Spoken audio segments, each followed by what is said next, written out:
So today's reading is James 4 and 5. Apparently, when we set out to do Discipleship 180, the goal was to go all the way through the end of the year. I apparently miscalculated, and it ends Friday. So, if you have been trekking along with us, congratulations. Tomorrow you'll read Revelation 4 and 5, and Friday you'll read Revelation 21 and 22. So 4 and 5 are obviously my favorite chapters of the Bible, particularly chapter 5. So you're going to read about worshiping Christ as Creator, chapter 4, Redeemer, chapter 5. So if you missed all the metaphors and the imagery, it's okay. Get the main point. Jesus is worthy of worship as Creator and Redeemer. And then Friday we'll look at Revelation 21 and 22 about the new heavens and the new earth. And then you can take your book and say, I have read through the meta-narrative of the Bible in just a few months. I think it's a real achievement. Hopefully it's been a blessing to you. Time in Sunday school, Sunday evening, and what we've been doing on Wednesday nights. So hopefully reading it as a community has helped each of us to read it as an individual. That's the goal. Maybe in a few years we'll do something like it again. So we'll start back with our regular programming after this week. But James 4 and 5. James is one of my favorite books in the New Testament. When we were in high school, we were going to name our son Elijah James. We eventually changed that when we finally had our son. But we had a little sugar baby that man had to carry around. And we had a little birth certificate. We named Elijah James after this book. I still remember where I was when this chapter 4 really hit me. I was reading, I wish Brother Ed was here. I was reading a Gideon Bible in a hotel. I was on a trip with Amanda's family. We weren't married, so I had to stay in my own room. And I had already read through everything I brought to read. So I just grabbed my Gideon Bible and landed here. It just really stuck out to me. Even in the King James, right? This millennial was able to really, and ever since I've loved this chapter. So let's start chapter 4, verse 1. What causes quarrels and what causes fights among you? Now it's already practical, isn't it? Right? James is the most practical book of the New Testament. It's the closest that we get in the New Testament to the book of Proverbs. It's not deeply theological. I took a New Testament theology class, and when we came to James, it was a very short discussion, right? We spent 6 weeks on Paul, 6 minutes on James, essentially, okay? He spent a whole time. He took one word out of James. He spent an hour on it. Like, let's go, Hoss. All right, we can move on to other things. We get it, okay? But for the most part, it's not a deeply theological book. There are some theological issues in it, particularly with what he says about justification by faith alone in chapter 3. But for the most, very practical book. Chapter 1 opens up, he's talking about endurance through suffering and praying for wisdom. Chapter 5, he'll talk about prayer and everything in between. But here, I think he's asking the question we all want answered. Why can we not get along? Every relationship you've ever had, small or large, marriage, family, outlaws, co-workers, neighbors, strangers at Walmart's, a church, a big corporation, small family-owned business, the ball field, people you hang out with, every relationship, there will be conflict. Across the board. There is no one who's ever had a relationship where there wasn't conflict. Always is. Why can't we just get along? Now, you and I know we could solve essentially all the world's problems in an instant. Get over yourself would be a good start, right? I mean, you think most of the problems, like you ever watch the news? You think, well, that's a problem. Can I fix one of the problems recently? Right now we're blaming left and right for an attack on the Speaker of the House's husband. Here, can I give you a solution to that? Don't attack people with hammers. Don't attack people. Period. I would say we can take it a step farther. Don't attack people, right? Right? Problem solved. You don't have to throw out left, right, Republican, Democrat. Like, I vote for choose a better way to resolve conflict, okay? Right? You can solve most of the world's problems, right? Pretty easily. But why don't we? I love how he opens up here. He says, what is the source of your conflict? Now remember, James is writing not to pagans. He's not writing an op-ed piece on Fox News. He's writing to the church. And it's very likely James is the first book written in the New Testament. It's either James or Galatians. And that comes down to how you map Paul's first missionary journey. Is it the northern trip or the southern trip? None of that matters. You don't care about it. So if it's not the first, it's the second. So it's really, really early, and already Christians aren't getting along. I've done the history of this church. I'm officially the historian expert here at East Frankfort Baptist Church. Can I give you some insight? It took like 3 days for this church to have a disagreement over something. Okay, I mean, did not take long, and I can't prove it, but it's very possible we exist out of conflict. There's no real evidence I've been able to find other than hearsay. So whenever there's people, there's conflict. And that's the question James is asking. What is the source of this? What causes this? Notice his answer. Now, you need to note here, he looks at one issue, and he spends a chapter and a half answering this question. Okay? So, he doesn't answer it to the full in the rest of verse 1. He introduces the first part of it in verse 1, the first part of the passage. The answer he ultimately gives is pride. The reason there is conflict is pride. Therefore, where there is mutual humility, there is peace and unity. Where there is pride, there is conflict. Now notice the first way this demonstrates itself is through passions.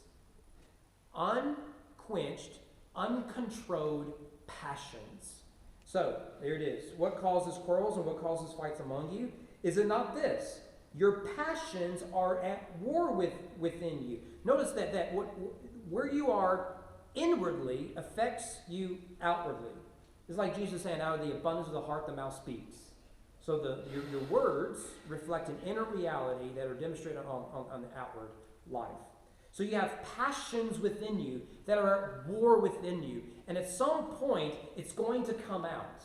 Without self-control, without humility, because humility produces self-control, then those passions are going to drive you that will lead to conflict. Notice he says, verse 2, you desire and you do not have.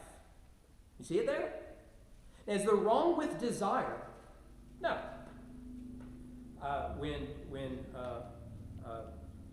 man who got pregnant on the first one, I thought, I desire to be able to feed the kid, right? I mean, that's a good desire. I recommend that, men, to feed your family. That's a good desire. But that desire from passions within you can take something that is good and turn it into something that becomes a god, basically. So you desire to not have, therefore you murder. Now, what he's not saying is, if you lack something, you're going to go grab a hammer and start swinging it in the streets. What he's saying is that if you don't address the passions, it will continue to get to the point of violence. If you don't believe me, walk outside, turn on your news, talk to somebody. We all do this. Have you noticed that the more enslaved we become to the sexual revolution, more violent we become as a nation? Have you ever noticed the connection between sex and violence? It's pretty obvious. For one, we use violence to satisfy ourselves sexually, right? With assault and rape, all that. That's violence under the guise of sexual desire. But if you study that where sexual libertinism is the practice, violence goes through the roof. But where there is self-control, violence goes down. Right? This is this way. Think about it. If someone were to commit adultery in a relationship, how's the victim going to respond there? Likely with violence. They're just associated with each other because it's the passions of love and everything else. So he says that you want something so much, nothing will stop you from getting it. That is uncontrolled passions within your heart.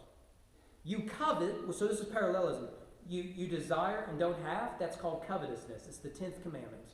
You covet and cannot obtain. And when you can't obtain it, because of incompetence, because of lack of resources, because of whatever, you then will cut corners to get it. You try to tear someone else down. If I can't have it, you can't have it either. right? And so this is where malice and bitterness and envy and covetousness and, in a word, pride, passion-driven pride. I have to have, that should be mine. This is what drives so much of our politics, isn't it?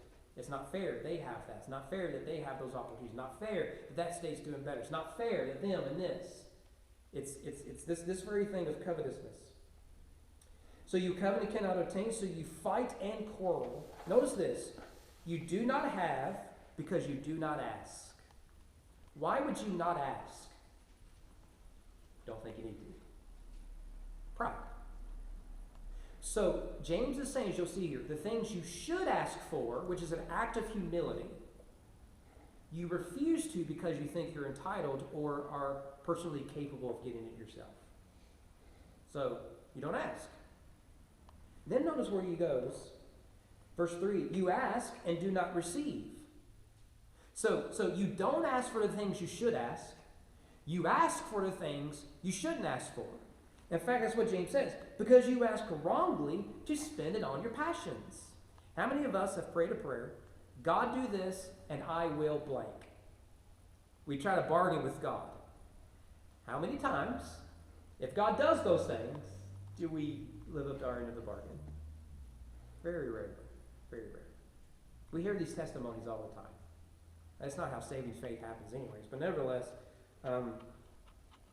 verse 4, notice, you adulterous people. It's interesting, isn't it? He uses the language of adultery to describe conflict. And in the biblical narrative, that makes sense. Those two ideas go together. Do you not know, this is verse 4, do you not know that friendship with the world is enmity with God? Therefore, whoever wishes to be a friend of the world makes himself an enemy of God. You see what he said there? That the prideful man is a friend of the world, the humble man is a friend of God. And you cannot have a foot in one and the other. To be driven by passion-filled pride and be a humble man after God's own heart. You can't do it.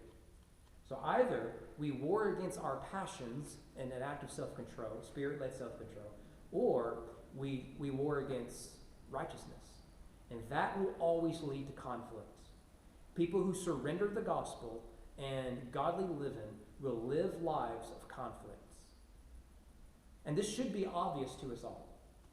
Obvious to us all. We see this across the board in our nation. People who choose godlessness will live a life of drama, chaos, and brokenness. And in every situation, we could say there is a simple solution to this. Stop it. Stop it. Choose a better way. But because we're driven by our passions and our lust and our desires and our demands, we're okay with conflict because we think that is how you get these things. The Christian should come and say, look, if you surrender all of that, you'll find what it is you are actually looking for. That's the beauty of the gospel. So he goes on, verse 5, or do you suppose it is no purpose that the scripture says, he yearns jealously over the Spirit that he has made to dwell in us, but he gives more grace. Therefore it says, God opposes the proud. Here's the root. It isn't passion that's the fruit of it. It's pride. So when you allow your pride to demonstrate itself in the pursuit of passions, desires that are ungodly, then you're going to get all these sort of conflicts and stuff. So God opposes the proud, but gives grace to the humble. That's ultimately what our desires are. We demand, we fight, we seek because we want peace, we want love, we want contentment, we want rest. We can't find them. Why? Because we're choosing for ourselves conflict rather than choosing in Christ's peace. Verse 7, here it is. Submit yourselves therefore to God, resist the devil, and he will flee from you. Now, some of y'all come from fire and brimstone churches, right? Did you grow up in one of those, sort of... Well, I served in a semi-one, to be fair. And... as a youth pastor, and this passage always bothered me. Verse 7 always bothered me. Can I tell you how it was preached? Okay, they're across the board, the whole church. Okay, so I'm not picking on my pastor who I love. And by the way, pray for him. He's not doing too good. I think my home church did this too. You stand up, you would preach this passage. You'd say, "See there, it says right there in your text. You tell me if I'm wrong. It says, resist the devil, he'll flee from you." Do you see that? It's what your text says, isn't it? Does anyone disagree with me on that? It says resist the devil and flee from you. So a good fire and brimstone preacher will really pound that pulpit. What's wrong with this country? We ain't resist the devil. What's wrong with this church? Not enough. You resist the devil. If you just resist the devil, he'll flee from you. Right there in God's word, right? You can just really build that up, can't you? You want to tell me the problem with that interpretation? The next verse. The next is big. What about the 4 words before it in the same verse? Therefore, God gives grace to the humble. He opposes the proud. He gives grace to the humble. Therefore, submit to God. In your submission to God, which is an act of humility, you will then resist the devil. So here's the way we've often interpreted this in our fire and brimstone, country style, is to take the passage which opposes pride and then arrogantly say, I have the power to resist the devil. We've contradicted the passage. We've done everything James told us not to do. The point isn't you can resist the devil. The point is you can't resist the devil unless you first submit to God, which is itself an act of humility. I mean, it's just amazing that we read it. I mean, I always just thought, that's not the whole verse. And then Don is right. Go down to verse 8. Or the rest of verse 7. Verse 8, sorry. Draw near to God, he'll draw near to you. Notice that's the language of intimacy. Intimacy. Isn't this how intimacy works in relationship? It's both and. Right? You both have to humbly love each other. Every relationship is like this. You put the other ahead of yourself. If you would draw near to God with submission and humility, he will draw near to you. What does that look like practically according to James? Well, read the rest of verse 8. Right? It's a very practical book. Right? He says, cleanse your hands, you sinners. Purify your hearts, you double-minded. Be wretched, mourn, weep. Let your laughter be turned to mourning, your joy to gloom. Humble yourselves before the Lord, he will exalt you. So what does it mean to draw near to God? It means to humbly repent of your sins, be drawn into his righteousness, and seek his will and his way. And together in our relationships, and that is what we are seeking above all things, the glory of God in our relationships, therefore that will end conflict. That's it. Because pride says, I'm the deity of this relationship. You exist for my good. You exist for my happiness. You exist for me. My boss, my co-workers, my spouse, my children, my extended family, my church members, all that sort of stuff. Pride says, you're here for me. Humility says, I'm here for you. And together, when we are involved in this dance of humility, out goes conflict. Because I'm not interested in what is in for me, I'm interested in what is in for you. And then when they have the same attitude, we receive blessings without demanding entitlements. So purify your hands, you sinners. Cleanse your hearts.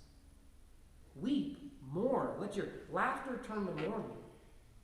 Because when we address the heart issue, pride and our passion-driven pride, then comes the resolution of conflict. Every bit of conflict, this is the root problem. It's pride. Every single bit of it. Every single bit of it. Notice verse 11. Do not speak evil against one another. Now, pause there. Do not just read over that.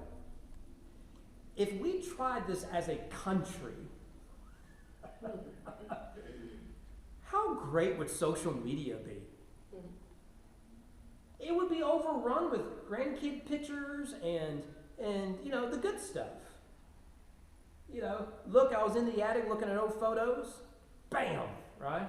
One of my old teachers, Mark, reposted an old photo from one of the dances. He was my middle school science teacher, he's now at TFCA. You know Mark. Oh, right next to you. Right? He's your neighbor. Is he really? Right. Kentucky. Right? It just explains it all right there.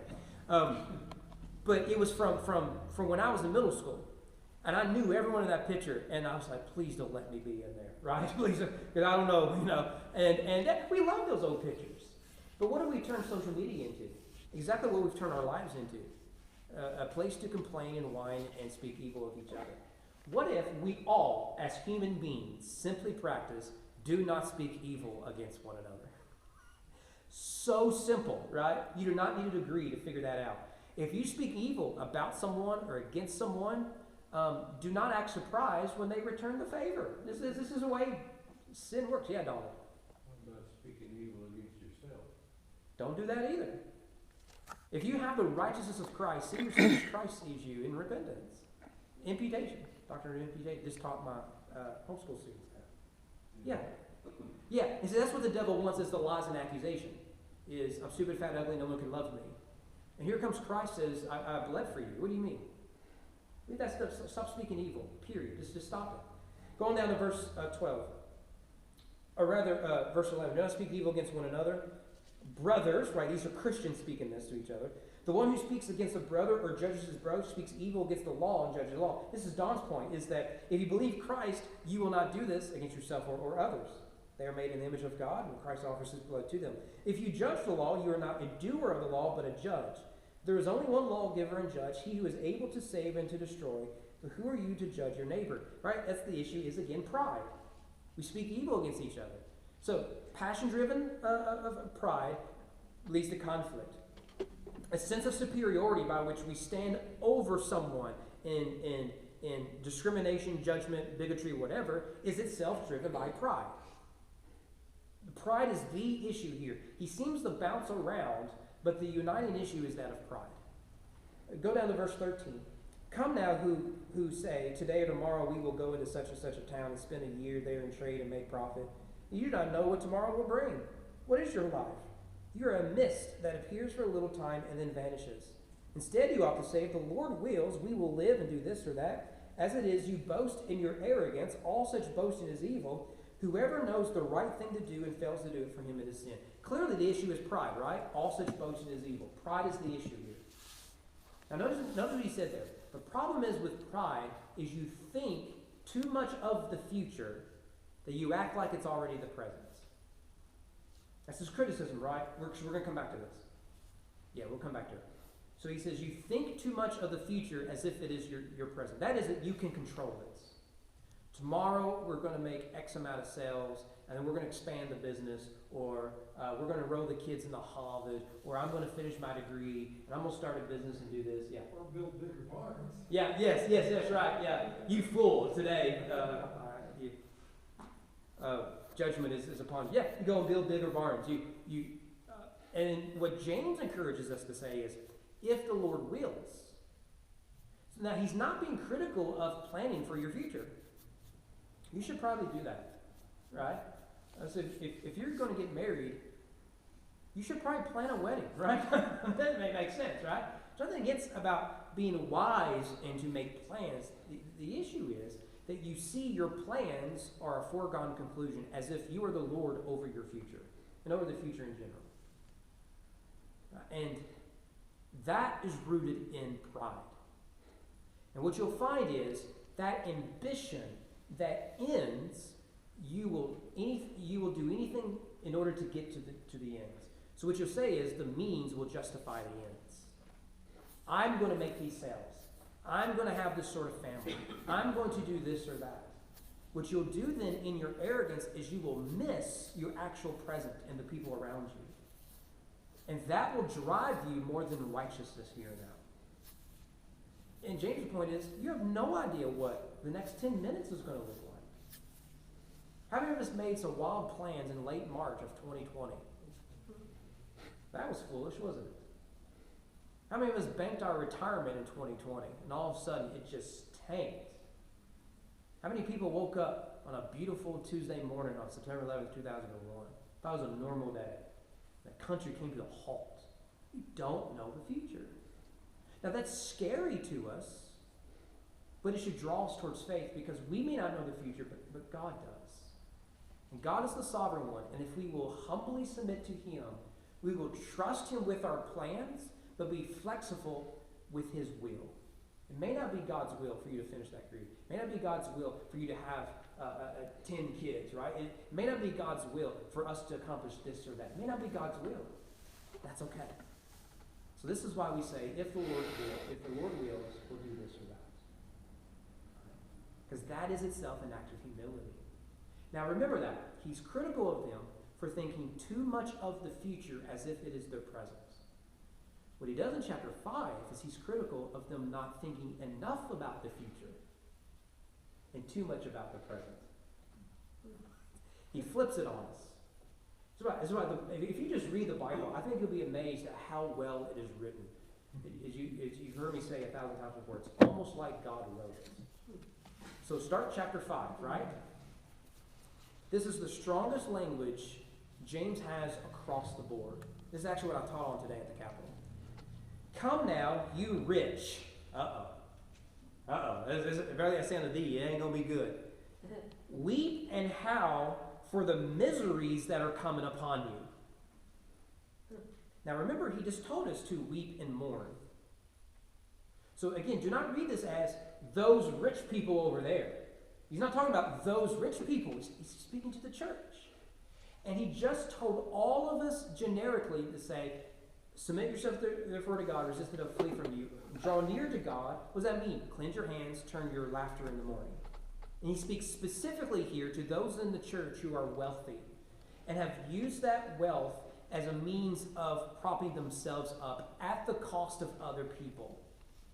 Now, the problem was before is we thought too much of the future that we thought it was in the present. Now what he's saying is you're not thinking about the future at all. So notice what he does. Verse 2, your riches have rotted. Notice that now it's in the present. That's the imperfect, actually. And your garments are moth-eaten. Now they would say, no, it's not. I'm rich. And if they are, I just go somewhere and buy me some more. Your gold and silver have corroded. Their corrosion will be evidence against you and will eat your flesh. You see how he's mixing the past, present, and the future? The prophetic voice in the Bible speaks of the future in the present. This makes reading the prophets really confusing because we know, like, they're speaking of a judgment to come, but they're acting like it's already here. And that is the prophet's way of saying this is so certain, it's as if it's already happened. Judgment has fallen on the house of Israel. May not be for 50 years, or in Habakkuk's case, 70. But is certain nonetheless. And James borrows that sort of language. He's speaking of coming judgment upon the wealthy here, but he speaks of it in the present. You see, your problem is you're so focused on your wealth, your clothes, your coins, all that sort of stuff, that you're not thinking enough about the future. Right? And he says that what the future awaits you, apart from your repentance, in verse 1 of chapter 5, is judgment. It's very strong language. So at the end of chapter 4, the pride is you think too much of the future because you think you can control it. Now in chapter 5 is you're not thinking about what's coming enough. What's coming is judgments. So he goes on, at the end of verse 3, you have laid up treasure in the last day. Verse 4, behold, the wages of the laborers who mowed your fields, which you kept back by fraud, are crying out against you, and the cries of the harvesters have reached the ears of the Lord of hosts. You have lived on the earth in luxury and in self-indulgence. You have fattened your hearts in the day of slaughter. You have condemned and murdered the righteous person. He does not resist you.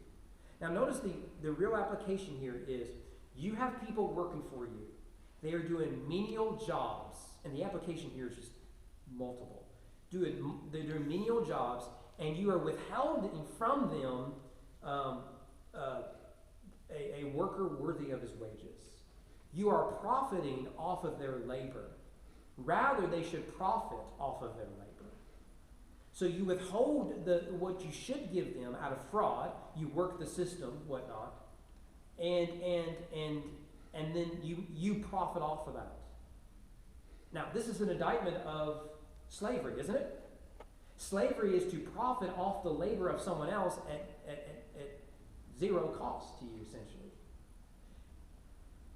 Let's get political. This is one of my criticisms of how we speak of immigration on both the right and the left. Both sides have said we need immigrants to do jobs Americans won't do. I want you to think about what we just said there.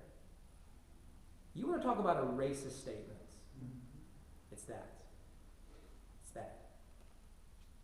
Because what you said is they are below me, and we need their labor to keep the cost of products down. We're doing it in China right now. Your lithium batteries, many of them are through child labor, forced labor. So I know we're complaining about inflation. A lot of our products are in violation of this passage right here. Who's the rich in the world right now? We're so wealthy, driven by our passions, we have a $31 trillion deficit.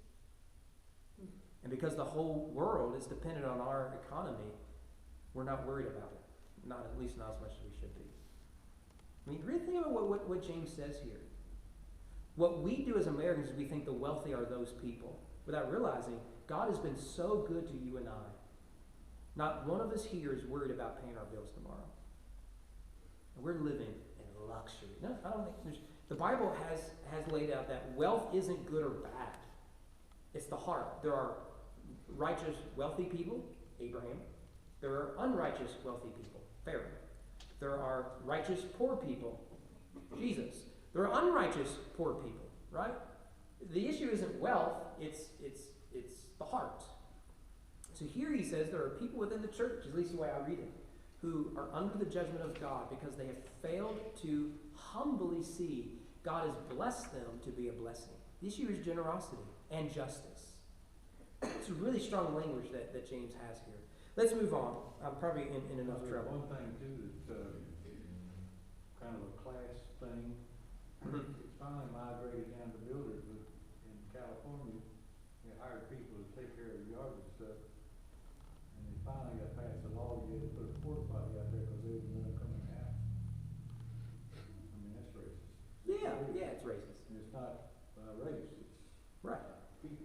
right. Here it is. What is the source of conflict in your life? You don't treat people as image bearers. It's so obvious, isn't it? What we've done with something like race is we've turned to a political issue. And that's a real problem. So you want to know what the source of conflict in our lives? We turn everything into politics. Politics has never healed anything. Violence. What's that? Goes back to violence. Yeah. Why people don't want people using their bathroom because they're afraid of them hurting them. Theft. Yeah. Yeah, violence. I mean, every poor person you see walking down the street's a thief, right? Yeah. That's a way. Don't pick him up when he needs a ride because he's probably molested. Mm-hmm. That's the right and the left using that language. That's the thing. If you're a Christian, I think you ought to be able to perceive beyond partisan politics to see some of this stuff. I mean, it's a problem with the right and the left. But we think we keep ourselves alive, not God. Right. Go back to the end of chapter 4. Right. You foolish sinner, you adulterous people. All right, moving on. Verse 7. Now remember the content. All right, the whole thing's about pride. What is the source of conflict? The issue is pride. Now he just condemned the rich.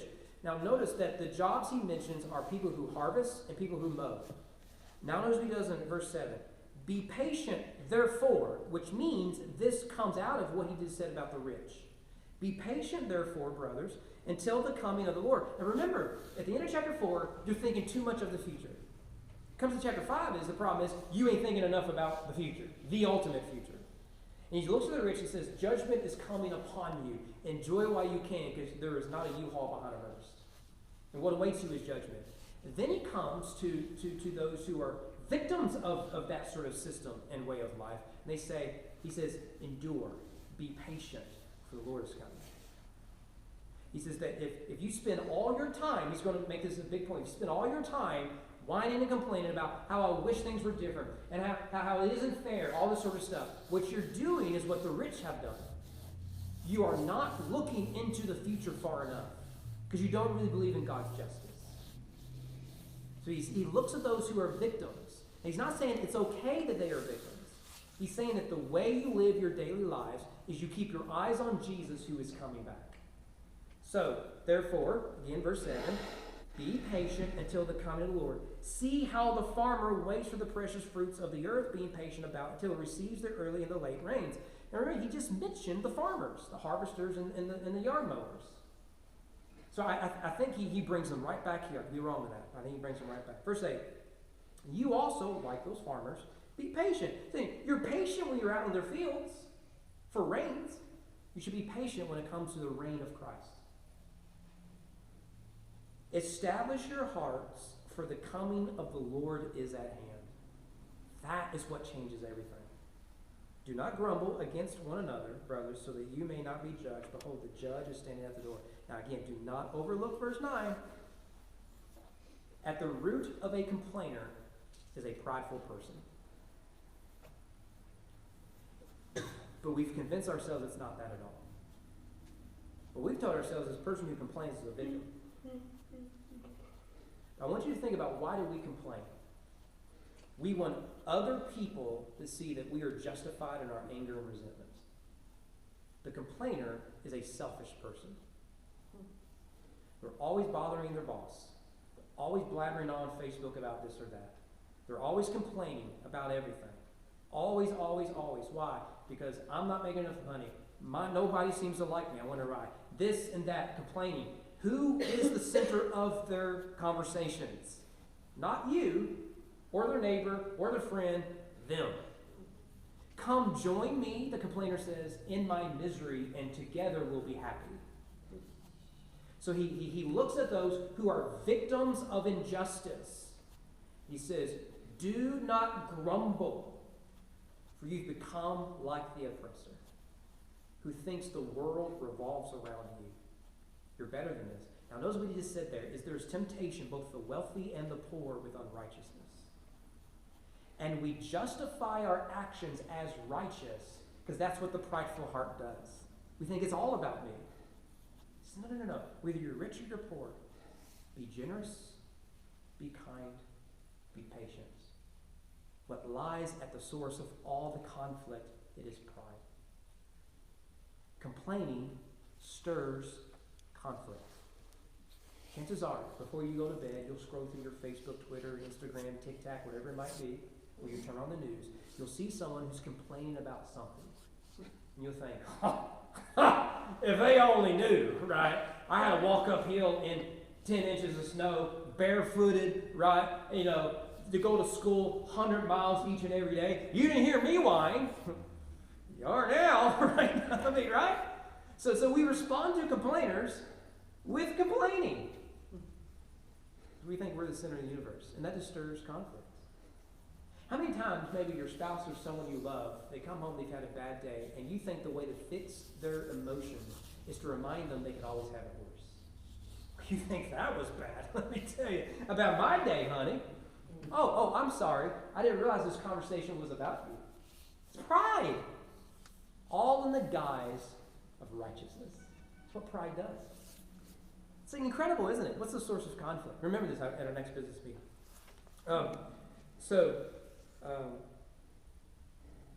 Verse 10, as an example of suffering and patience, brothers, take the prophets who spoke in the name of the Lord. Behold, we consider those blessed who remain steadfast.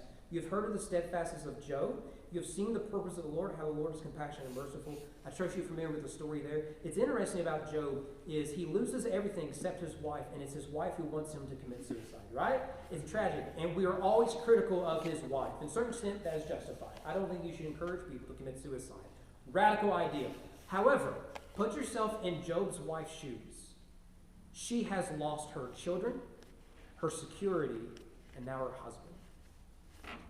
And the pressure upon her to serve her husband is immense because she is going through an emotional wreck, all the while trying to help her husband who is a medical wreck, on top of everything else. So I do think we need some sympathy towards her. Put yourself in her shoes. So you're going to lash out, you're going to say things that maybe later you'll regret. That's typical of human nature. But a lot of people think, well, why didn't God just take her? Ho, ho, ho, which is a terrible thing to say. Can I answer that question for you? It's over 40 chapters later. Through Job's patience, to use James's language here, and endurance, through great suffering, Job learned to trust the Lord with his future. And in trusting with his future, he trusts God with his present. And in the end, God doubles everything. His wealth, his family size, everything. In order to have children, what does Job need? A wife. God had already answered Job's prayers. God had already chose to bless Job before the Chaldeans slaughtered his family.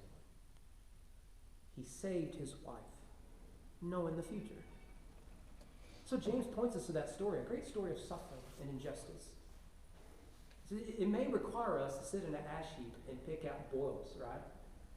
But do so with patient endurance, for the Lord has come. Let's finish it out real quick. Verse 12. But above all, my brothers, do not swear, either by heaven or by earth or by any oath, but let your yes be yes, your no be no, so that you may not fall under condemnation. So he's dealing with two things. One is making oaths unwisely, and then just lying in general. He's actually quoting here Jesus from the Sermon on the Mount. A lot of James mirrors and parallels the Sermon on the Mount. That's neither here nor there. But this is an obvious example of that. Jesus essentially says to break an oath or to lie is essentially demonic. Right? Anyway, so it's evil. Real quick, what sort of people lie? Why do we lie? Pride. Little Johnny, who's downstairs right now with Susie, just enjoying himself. He's going to come in here. He's going to see that electric outlet. We're going to say, Johnny, do not touch that electric outlet. And we're going to go about our lives, and little Johnny's going to be looking at us. He's going to be looking at that electric outlet because he's 4. He's going to look at us. He's going to look at the electric outlet, right? And then before long, he's going to start to do this. We'll say, Johnny, don't! And he'll do this. What? I wasn't touching it. I wasn't going to touch it. I don't know what you're talking about, Miss Smith. That wasn't me. No, you missed. Why does Johnny lie? Because he didn't want to get caught. He didn't want to get in trouble. And he wanted you to think better of him. Now, why do you lie? Why do you mislead? It isn't because of humility. It's pride. We disguise it and we justify it all that we can. At its root, you lie to protect yourself. Pride. Rather, let your yes be yes and your no be no. That's the life of the humble servant. And that will avoid a lot of conflict. A lot of conflict. So here it is. What's the source of it? It's pride. Driven by passion, driven by self-confidence and ambition, driven by injustice, driven by grumbling, complaining, lying, and everything else. Choose the gospel, and you'll find peace. Choose yourself, and you'll find conflict and living. All right, let's go, Lord, in prayer, and we'll be done. Kids want us to end. All right, let's pray. God, thank you for your love and your mercy. What